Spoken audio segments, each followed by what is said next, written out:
Welcome to episode 61 of the Let's Talk Game podcast.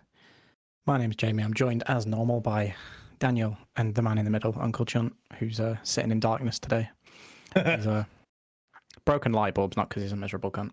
Yeah. Oh no, you said the word cunt in the first 10 seconds. Oh, that algorithm, mate. Yeah. Fuck the algorithm. It's all just about talking to you guys anyway. Yeah. So some stuff's happened this week, boys. We're going to talk a little bit about Dying Light that's come back from the dead. Is Sonic 6 being teased? I don't understand why people can't. We'll get to that, but the fact that people don't seem to know what it is beyond me. We saw Horizon Forbidden West at last. There's a Switch Pro definitely on the horizon now. Like there's actual yield results from manufacturing processes and stuff. And then Dan wants to have a little bit of a conversation about E3 because that apparently is in like 2 weeks. So without further ado, we start with what we've been playing. And Chunt, you go first this week. I've been getting back through Vikings Wolves of the North. I've been heavily delayed in that game because I've had other things going on, like playing video games with a female. That's been pretty fun. Going through the Halo Master Chief Collection. Reach. We're going through Reach at the moment. And I forgot how actually boring that game is. I thought that was actually pretty good. But it's not.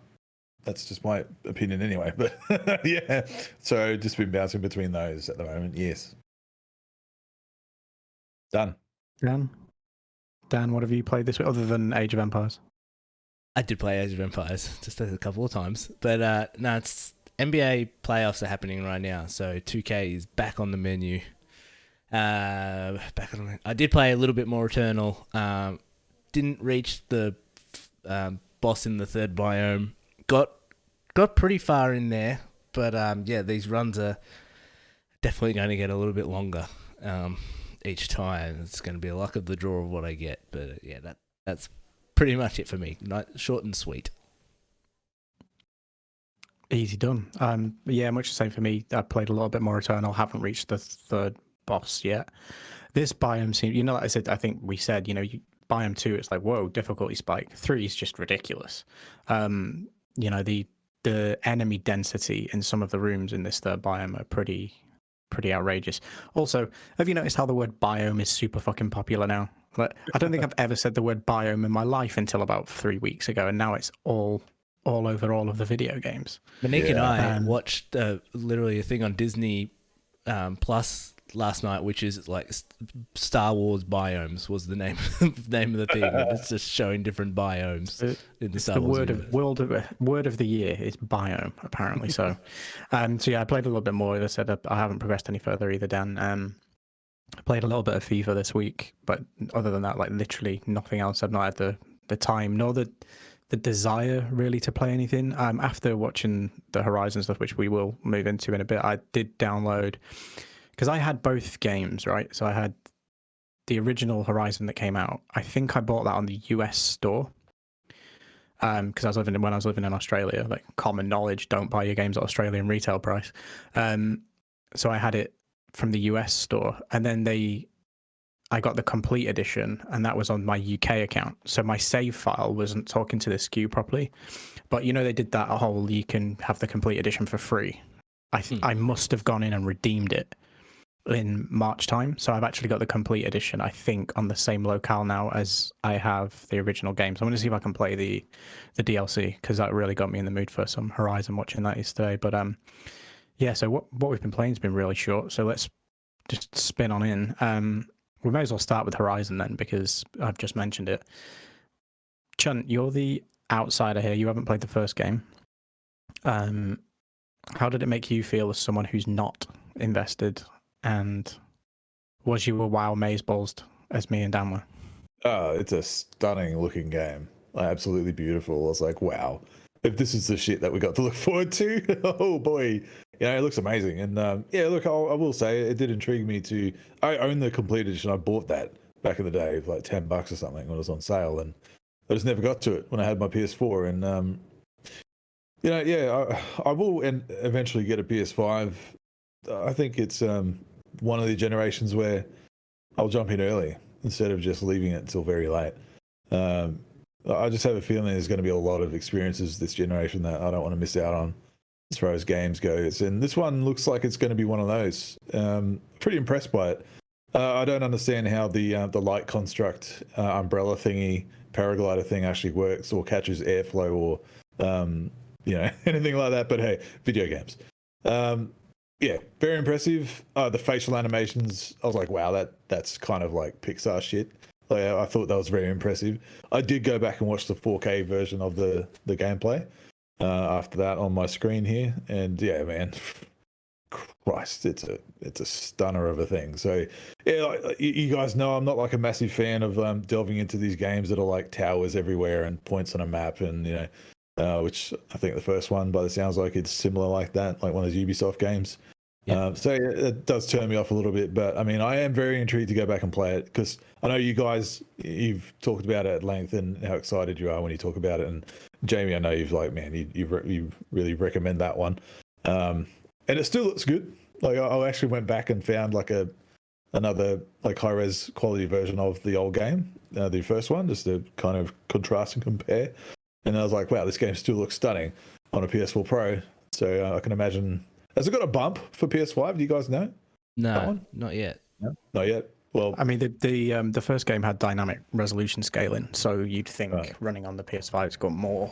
Yeah, it has more headroom to constantly stay at that uncheckerboarded resolution. Yeah, I'm all in, man. If I can get a PS5 at some point in the future, like, yeah, I'll be definitely jumping in that game. Yeah. Dan, what's your takeaway? I had a few takeaways. It looks really good. It's like one of those things where it's like, oh yeah, good game is good. Like like that's just like how I've got some notes here, and you can touch on it as well because you brought it up. Was the Breath of the Wild stuff? Like there's some influence just popped right in there. And you can talk more about that. But I thought the music was like dope during the battle sequences and that. Like it's just like hitting. I noticed it's a lot more anime inspired than the first game. Like there's that moment during the gameplay where she like pulls out the thing and puts it in her staff before she like throws it into the guy, and that. Nothing like that is in the first game at all, and because you had all the lasers like coming out behind her, it's like when you look in an anime and the whole background of the character just turns like blue or red, and they're doing some like action thing. So there seemed to be a lot more like anime inspired stuff in there. I think they've gotten better with the traversal, which is something I've noticed in more Sony games recently. Like a lot of them are trying, even if they're more grounded like The Last of Us Part 2, they're putting a lot of effort in how you move around the worlds, and they're doing that again here, whether it's swimming through the water or as you said, using the Breath of the Wild like hand glider thing to get around. Like they're really moving in on that. One thing is that they kind of made it obvious that it's set in like San Francisco. And what I kind of liked about the first game was that... What gave that away? Yeah, exactly right. But in the first game, it's set in like Colorado, but there's nothing like really, really obvious to give it away.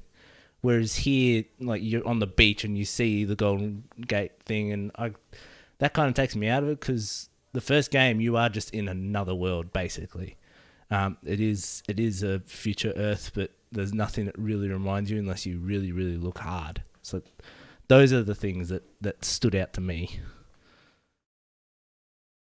I mean, just I'll pick up from kind of your things that you've spoke about. That yes, the Breath of the Wild stuff is super, super evident. The whole glider thing. I don't think you can have an open world RPG now that doesn't have a glider in it. I think that's the big thing that everybody's taken from Breath of the Wild. I saw some takes that were quite interesting to me in terms of how the land may open up and if they go Breath of the Wild style with that as well. So in Breath of the Wild, you kind of just walk out onto the Great Plateau and you can, you do the intro bit and then you can take on the world as you see fit. There's 4 big areas that you need to go and complete. You complete those 4 and you converge back into the singular point of story. It'd be interesting if Horizon takes that approach. So it's like, this is it, Forbidden West. Like, go explore the West, find these things you need to find, and then do you converge back? I'd quite like that. The combat's one thing that stood out for me heavily, because the bow combat and the kind of gadget weapons you can build in the first game are sick. They're so fun to play with. Like, it's just got that satisfaction. Can you imagine on the DualSense that satisfaction of just pinging the bow back and letting go of an arrow? Like, I'm so excited for that. But the melee stuff, how they've changed that up looks quite interesting. I get where you're coming from, down with the anime vibe. But side note, I think the game looks a lot more anime and cartoony than the first. The first seemed to be very, going for lifelike, but this seems to have got a bit of a cartoony spin on the art style. But yeah, definitely more brighter. The way looks, the way they've changed that, the melee looks pretty cool as well. Like, will we have way more melee weapons to play with? Like, or is it just going to be iterations of the spear that, she's obviously inserting some kind of powerful core into that she then bops some enemies with? One of the other parts that I saw, by the way, as soon as you said bop, the footage on the screen literally hit bop. Like, it literally hit them as they did it. So good timing. Bop. I forgot you were doing the picture-in-picture thing. But yeah, it does look pretty cool. And the armor shielding as well. So if you notice, whenever she draws the string back or she aims in on something, it kind of does like a Fallout VATS kind of thing. Where it's like, it highlights the pieces of armor that she can take off. So it's like, aim for that, it pops off, and you kind of weaken the different armor level. That's quite genius. I'll be interested to see how they play around with that, not just with the the dino bots, but with the human enemies as well. So the raiders and stuff, like, how will we dismantle them? Like, if it's kind of close quarters combat, that would be quite interesting. The world just looks stunning. I mean, I know everybody's happy about the whole swimming and stuff, and you can go underwater, and I don't care for that. Like, I really don't. Like, it looks slow and it looks like it'd be lethargic to do, unless she's got like a sprint underwater button. I mean, it looks nice, but I find those types of things in games just frustrating. Do you know what I mean? Like, what was the last thing that Anthem had? It, I know they didn't implement it very well, but it's like, oh hey, you can go underwater, but it's just that there's very little to do underwater other than swim down and open a chest. Like, are they actually going to put a significant part of the game underwater? Because I don't think I'm keen for that. The grapple hook, again, more Zelda influence, like having a grapple hook, kind of Spider-Man-y as well, I guess.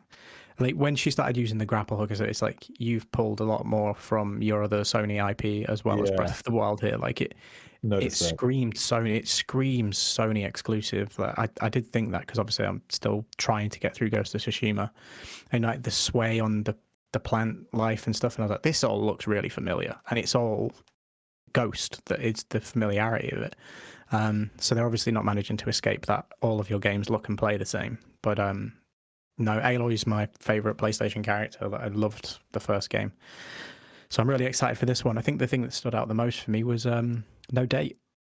So let's take a spin around the no date shenanigans. I think that means they are not confident of it landing this year at all, because they didn't even put a 2021 in there. No 2021, no fall, no actual month. Do you know what I mean? Like, that to me says they are not confident this game's going gold this year.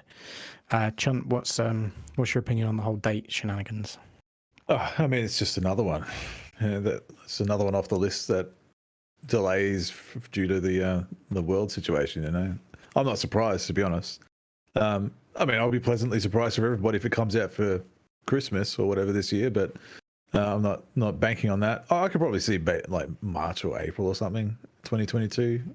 That's a fair way away. It's almost a whole year, but I think companies, given the situation that they're all in game studios, they can't afford to be releasing broken shit after that much of a delay, and a lot of life changes for everybody. They want to be able to, well, at least in my mind, if I was running a studio, I'd be like, no, let's try and put this thing out as best as possible. We can't kind of come out after all this and have a buggy mess.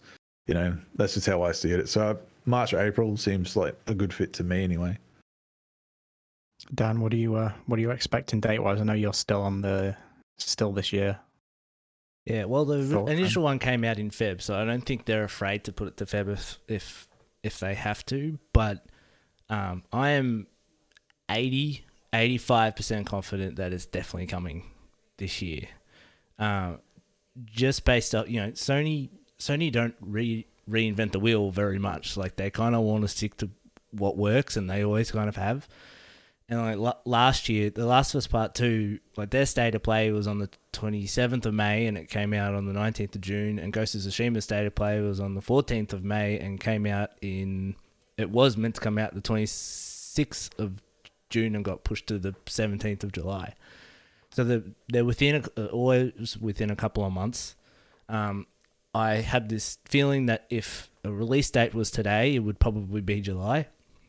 But now that it's not, I think they're saving the release announcement for whatever Sony do as not their E3, but their non-E3 thing, which will probably be start of July, because that's when they had their E3. Oh, it's when they had their like PlayStation 5 showcase last year, was the start of July, and they had a lot of success with Spider-Man releasing in September. So I think come July, they'll do their showcase. They'll say this game's out in September, which is just before all the games start to come, because they all start to come in October, November, and I think that's a really good time for it. I think they've tried to release some games in August and haven't been that successful, so I don't think they would go for August. I think September is the time. Just to add to the Guerrilla have put a statement out, read the date, because obviously as soon as that showcase finished yesterday, the whole thing was, be great to get a date. That was literally the sentiment online, like, oh, this looks great, but when are we going to get it? And they put a tweet out at 10:25 p.m. UK time, preemptive, yesterday. Thanks for watching the Horizon Forbidden West gameplay reveal. We don't have an exact release date just yet, but development is on track and we will have an update for you very soon. Thank you as always for your ongoing support. So yeah, that kind of a statement probably leads credence to, as you said, Dan, like the next event that Sony have, they maybe drop the date or give the date. We don't know if they're also probably going to wait to see what's going on inside their first party studios to kind of get their ducks in a row for the rest of the year. Because Ragnarok's supposed to be coming. It definitely isn't. Yeah. There's no way that that's happening this year. But if they're waiting for someone to turn around at Santa Monica and go, yeah, we need extra time, they probably go, cool, you guys have got an extra 2 months to polish and we'll move this into the release window that would have been God of Wars or something along those lines. But yeah, I think we'll find out soon. But yeah, I'm still not confident that they're confident that it can hit 2021. On track tells us they're on track for 2021, because that's the only thing they've ever said. I doubt they'd think we're on track for a delay to next year. But you never know. You never know what's going through Jim Ryan's brain. No, that's true. I don't think he does. He definitely doesn't know the right things that should be going through his brain, but that's another kettle of fish that we don't need to get into again. So yeah, hopefully it comes sooner than later. Very keen. I do hope that there is no crossover with Breath of the Wild, etc. because I'm absolutely going to play the first game leading into it as well. I'm going to literally just go straight from one through to the other. Nice. I'm very excited, but the commitment release date would be really handy to know, so I know how much time you can plan that out. Yeah. So yes, hopefully we'll see that soon. We've done a good bit of chatbagging about Breath of the Wild. So its sequel's coming. Is it coming onto the Switch Pro? Well, apparently so, because Bloomberg and other outlets, Bloomberg and Eurogamer are the two that kind of cite. They have sources internal that indicate that these machines are well into creation. It's not a case of they're going to show something and then put it into manufacture, and they're being manufactured at the moment. They could be, one article I think it was Eurogamers that suggested they could be ready as soon as next month, and Bloomberg indicated that they could be out as soon as September. The event is apparently imminent. A lot of the rumors yesterday were saying that it was going to be yesterday Japan time, so when we work on UK, EU, America time, that would have been at some point late last night while we were all sleeping, and I haven't seen anything this morning that suggests that Nintendo have said anything yet. The reasons behind it that were cited by both Bloomberg and Eurogamer were that they want third parties to be able to dedicate to the platform with their E3 showcases. So they want to get the announcement out and the showcase out for this machine prior to E3. So that means that we'd see that in the next 10 days or so. we've spoke about this at nauseum. Like, we knew that it was going to happen. We all kind of set at the start of this year and went, it's probably going to be next year now. You don't start releasing special edition consoles, etc. if you've got this up your sleeve. But apparently they have had it up their sleeve, and for once they've managed to keep it fairly close guarded, even though we know it's going to have a 7-inch Samsung produced OLED screen and it's going to do 4K by using NVIDIA DLSS, yada yada yada. As I said, we have spoke about it a lot, so I don't spend too much time on it. But Dan, where's this leave you? Because I'll let Chunt have the last say on this, because I know that he's a little bit more invested than you are. But what do you think? Where do you think this rumor information is going? Has it got some credence to it, or are we sniffing some poppycock? But correct me if I'm wrong. From what I read from Bloomberg, is that they're saying is it June, July, they're going into production of the consoles themselves, ready for a September, October release. Like, so a couple of months there to start getting them out. That, if that's right, that just tells me they want to get them out, but they're not necessarily worried about having to get them out. It's not like a PlayStation 5 scenario where they're like, all right, this is the big one. We got to try and sell every single one that we have. Nintendo's just going to be like, this is just going to eventually just phase out what we already have, and that's where they're going to go. If that's the case, then I think that makes sense, being so quick and early. If they're trying to make it like a big deal, they'd probably give themselves more time to build more units to get them out there. But if it's just a phasing out, then that kind of makes sense to me. Yeah, the yield order indicates that they've got their screens for however many units they want to produce. So we know that there's a microconductor shortage. We know that chips are very difficult to come by. I know I joke with you guys saying that NVIDIA can't even get GPUs out, let alone supply the chips that are needed to power this machine. Although it wouldn't surprise me if Nintendo cut a deal with them to make sure that all of NVIDIA's yield was going towards building these chips, because we know that it'll sell out. You will not be able to get one of these for love nor money. We think that the PlayStation and the Xbox are difficult to come by. You wait till Nintendo try and put a console out in this market.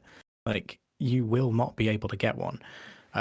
So yeah, the indication is that they've been in manufacturing since April, and they should go into active production sometime in the next month or two, ready for a potential release come September.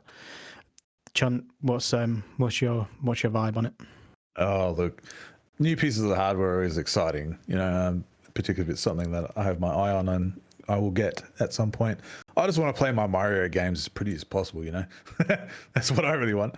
Like, if I can play Mario Party, I just got Mario Party finally, because it's got online now. Imagine that, Nintendo. A Mario Party game with online, catching up. So yeah, if I can play that on a 4K TV through my Switch, and it's upscaled well and cleans up really nice. I mean, that enough will be, worth upgrading, I think. It just depends. Like, I'm not going to buy it outright. I can tell you that right now. I'm not going to pay full price for the damn thing. If I have to, I'll just stick with what I've got, thanks. But if I can get like a good sweet EB upgrade deal or trading mine in up to the next one, then yeah, man, I'll be all for that. Like, whatever the next Mario game comes out, or Breath of the Wild 2, I don't know, Mario World 3D 2 or some shit, I don't know, I'll be right up, man, god damn it. Mario Golf comes out soon. If I can play that in 4K, yeah, Yeah. The thing that doesn't sit correct re these timeframes is that the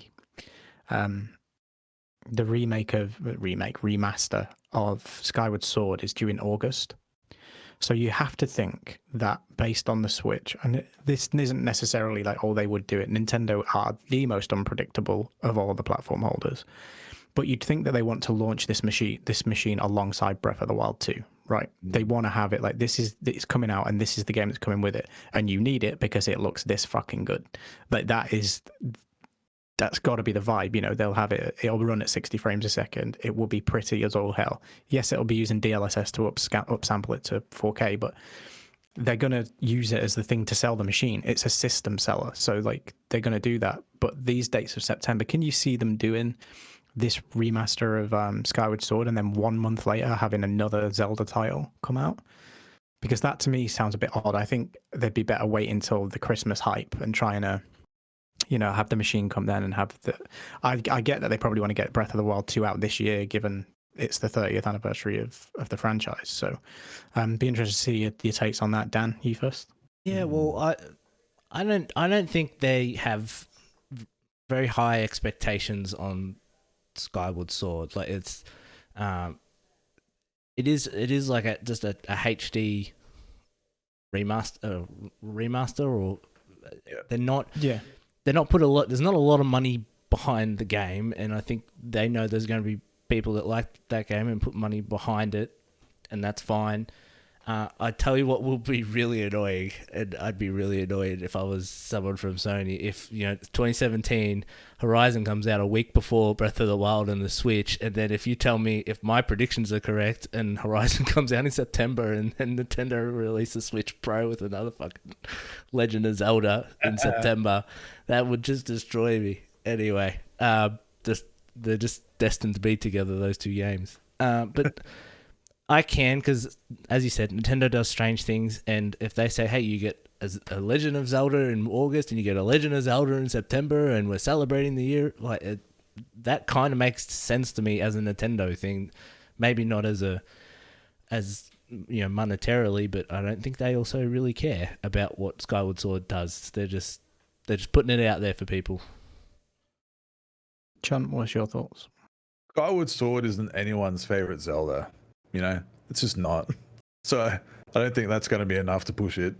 However, I'm not out on the idea that they will release multiple Zelda games. Nintendo's all about making money, right? And I saw an article out today. I mean, every business is, but Nintendo in particular. There was a developer that came out saying something about they're not. They proposed a game to them, but they didn't think it would make money, so they didn't do it. Makes sense, right? But when you've got money left on the table, where you've got HD remasters of old games that are just, it doesn't take a lot of money to put out there, and that the fan base is there to eat it up. Like, I haven't played Twilight Princess. Will I buy Twilight Princess HD? Yes, because I've always been fascinated and intrigued by that one in particular. I already have Skyward Sword on pre-order, even though I know it's no one's favorite Zelda, but it looks interesting to me, and I think the art style would lend very well to like an upscale. Like, I think the art style itself, it seems like one of those timeless games. It doesn't look too old, but it could still look good today, considering what Nintendo does. And what's the other one? The Wind Waker. I guarantee that one's coming. They've already got it. It's been done. What's a cheap port, man? And you're just going to sell that for $60? Easy money. I think those ones maybe come early next year, before this celebration ends. Like Bowser's Fury did this year for Mario. Well, yeah, I can see them just doing a staggered release, man. Like month after month of like, here's this HD, here's this one, here's that one. Half of them are already done. Twilight Princess HD is done. The Majora's Mask and Ocarina of Time, the 3DS edition ones, like those HD, or not HD, but they got remastered.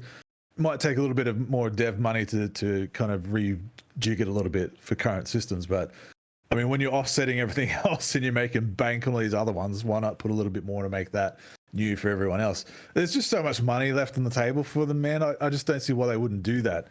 I really don't. But anyway, that's just my my dream. I would probably buy all of them, even though I'm not a big Zelda fan. But that's just how much of a sucker I am.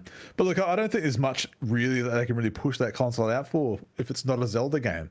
There's not many other big things coming besides Pokemon games, like the fantastic, fabulous Pearl or whatever it is that's coming out. Those editions, and Arceus, whatever it is out in like February or some shit.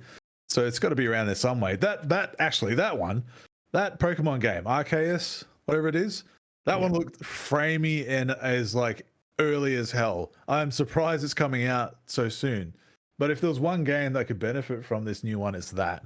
I don't think the current console will run that very well, to be honest. I mean, you guys saw it. I mean, that's either a very early build on the game of the trailer that they put out, or that's just what it looks like, and be afraid. Mm. But yeah, I don't know, man. Look, I just want it. Just give it to me. I'm not going to think about it too much. Give me. What do you think about the $3.99 price point in American monies? Yeah, like I said, I'm not paying full price for the thing. I'll trade in my current one with a sweet deal from EB or something if I have to. I think I'd actually be inclined just to buy the machine outright. and keep, I said I've got a 2-year-old who will be video game ready in a couple of years, so Oh yeah. it'll do him have keeping the old one. But yeah, it's the same price I paid for when you do UK money. That's the same price as a PS5. If it's got an OLED screen and the dock does let it do 4K, I'm happy to pay that. It's reasonable. I don't think it's unreasonable by any stretch. Anyway, onwards to, let's just touch on Dying Light, because I think we can cover this one off pretty quick, because none of us cared for or played the first, I don't believe. So Techland went really, really, really quiet. They were supposed to release this game a year ago. They promptly asked for more time. Obviously, pandemic, we all know that. We all know what's happened to a lot of studios. Moved to working from home, etc., has made development really hard. And they've come out of the woodwork this week. They did a bit of a showcase as well yesterday, just like everything was yesterday. Showed off kind of the direction that the game's going in. Seems to have a much more State of Decay kind of survivalist nature to it. There's some factions trying to vie for control over the last living city. Interested, not interested. I'm not interested. It's not something that I'll play, but it's just interesting to see that they caught a lot of flack, and then they have actually come out and gone, no, look, we're back on track now. Like we've caught time up. Here's our game coming. Either of you interested by this? Chunt, you can go first. Well, I mean, first, the notion that fans or onlookers or bystanders looking off from the street can criticize a studio for wanting to delay their game to make a better product is pretty fucked. Where is our game? We're entitled little fuckers. We want it. Fair enough. Cool. I hate that whole argument. I just really do. Anyway, I'd rather play Back for Blood though, so that's my opinion. I'm waiting for that game because I Left 4 Dead, man, that game was so good, and that team's making that Back for Blood game that's coming out. Anyway, Dying Light, yeah, cool. I mean, it had its fans. I know it became very popular with the first one. Like, it was a slow burn. It just stayed there for ages. Like in the conversation, I remember that. It just stayed around for ages. So yeah, cool. I mean, good on them for finally putting them out. But that's the whole argument. We talk about this a few times with other games that comes out. So I mean, it's always a positive if a game gets delayed, right? So what's the big problem? There's so much other shit you can play in the meantime. It's just crazy to me. But anyway, yeah, Back for Blood looks rad. Dan?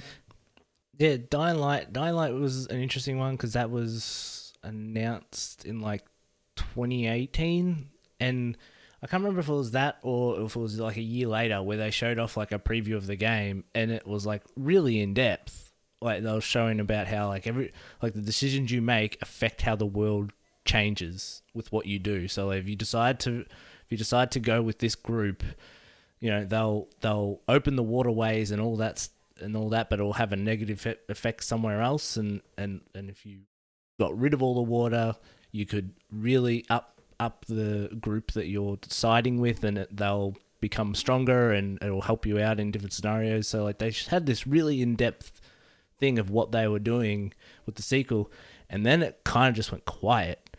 And I think people aren't used to seeing like a really big, like in-depth thing, but it being so early to when the game eventually is going to get released. So it's been a few years. So I think that's why people have just been a bit like, oh, is this game delayed or is it dead? Like, what has happened with this game? But yeah, I have a soft spot for like first-person runners type thing. Like I love playing Mirror's Edge, for instance. Like it's just a different way to play some of those games, especially when I started getting sick of first-person shooters back then. So I always had respect for Dying Light, but I kind of didn't want to jump into the zombie thing at that time. But I was glad that it did well and that people enjoyed it. But yeah, probably not going to be for me. And December 7th, I think, is the release date. It's not normally a great release date for games. Yeah, there hasn't been too many successful. Last year was probably the most successful with what's the Ubisoft game, the Breath of the Wild Ubisoft game that you played, Jamie? Assassin's Creed?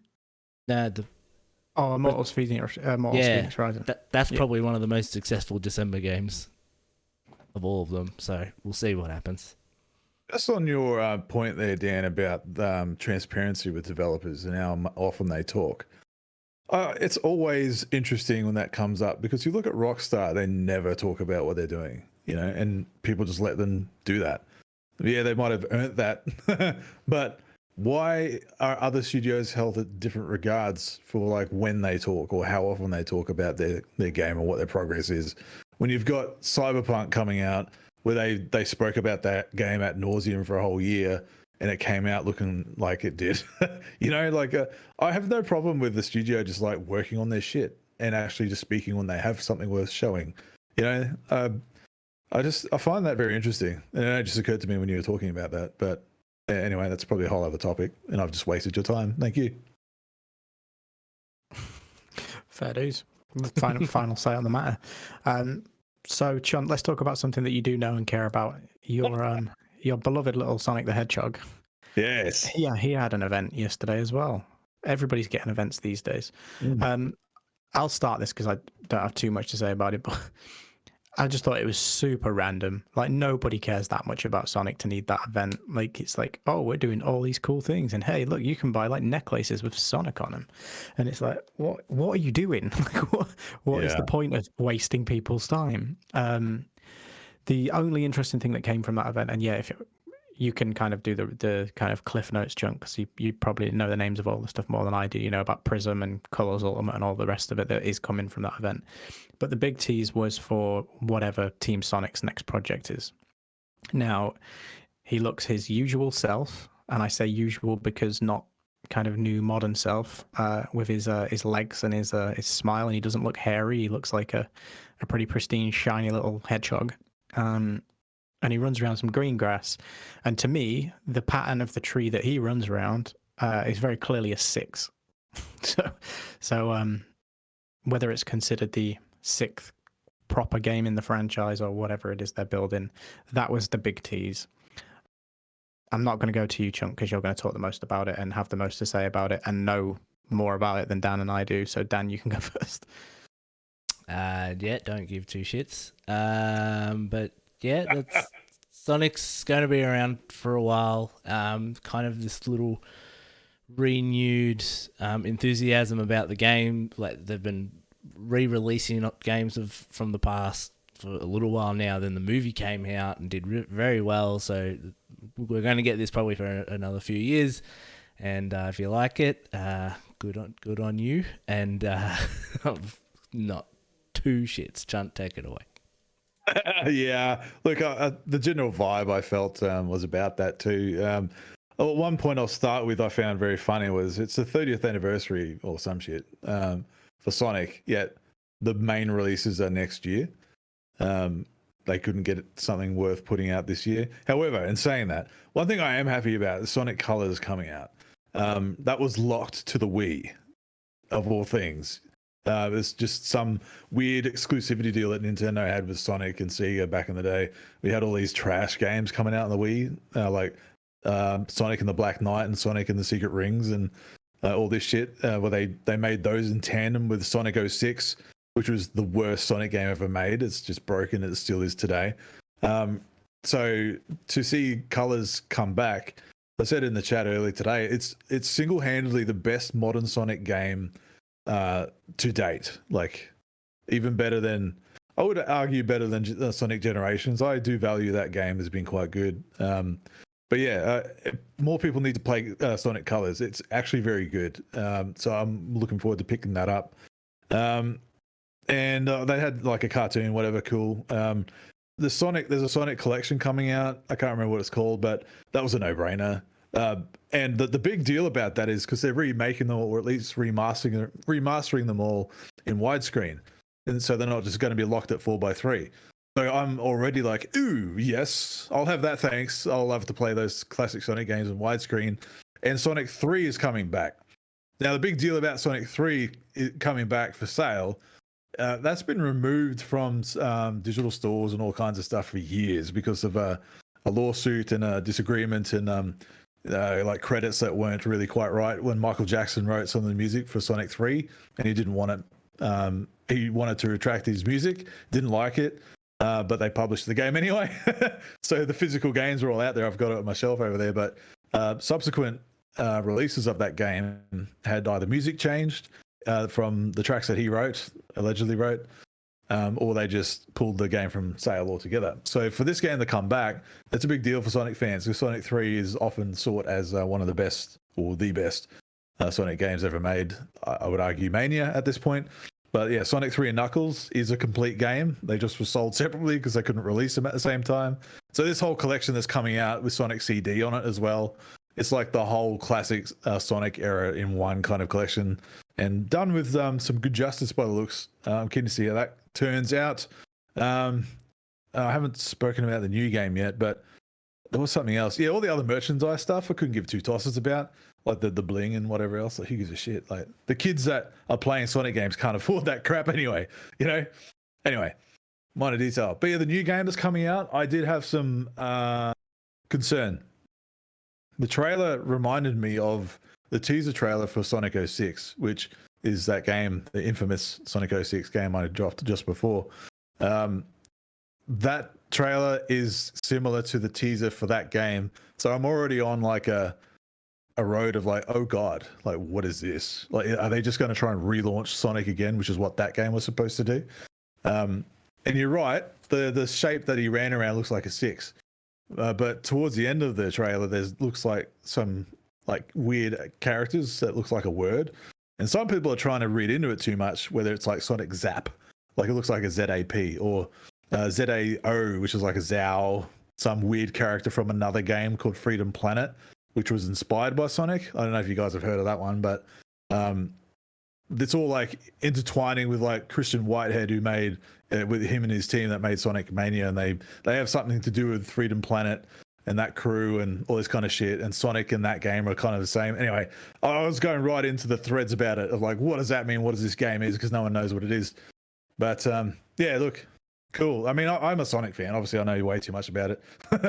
Not as much as some people I know, but Sonic's been a mainstay for me. And he's been like that ex-girlfriend that you see over the years that just keeps getting worse and just can't get their shit together. You know, and they like doing drugs and like just falling over themselves all the time. They're like in a gutter. You're like, mate, come on. You know, it's just one of those kind of experiences that I've had with Sonic over the years, when you remember like, man, they used to be so beautiful and amazing and, you know, on top of everything. And they just haven't been ever since. And I've always longed for that experience for Sonic to go back to that kind of era and, you know, to hold that regard again. But whatever. That's a massive diatribe anyway. But look, I'm excited. Clearly, I kind of enjoyed what I saw. I actually need to see what this new game is before I'll make judgment on it. But at the moment, there's concern. And I think that's everything besides like Lost Judgment. You know, that Yakuza spin-off series Judgment that was on PS4 or whatever. That's got a new game coming out, and you can like play Sonic fighters in it. Cool. All right. And like there's other games like 2 Point Hospital, whatever that is, where you can dress up as Sonic and some shit. Or some other sports. Oh, the Olympics, Japan Olympics, you can run around in a Sonic suit. Just all this random crap. It's like, all right, yeah, cool. How about an actual game, please? Yeah. Clearly, if Sonic was going to do any drugs, it'd be speed, right? Whoa, yeah. Or mushrooms, you know. But yeah, look, cool. That's Mario. Well, true, yeah. Yeah, they hang out a lot these days, so he wouldn't surprise me. But yeah, look, I'm cool with it, man. Like Sonic, he's always got a soft place in my heart. He was one of my first gaming mascots all the way back in the Mega Drive days, and I just want to see him do good and be happy. You know, that's all I really want. End of. Well, with that note, Dan, we're going to save your topic for E3 for next week. Knew that was going to because we've gone Sorry. fairly long. So no, it's good. It just means that there was lots of stuff for us to actually talk about this week, and it's that time of year where that starts to happen. So thank you both for your company, and we'll discuss further next week. Yeah. See you. Oh yeah, right. Okay. Yeah. See you later. Abrupt end.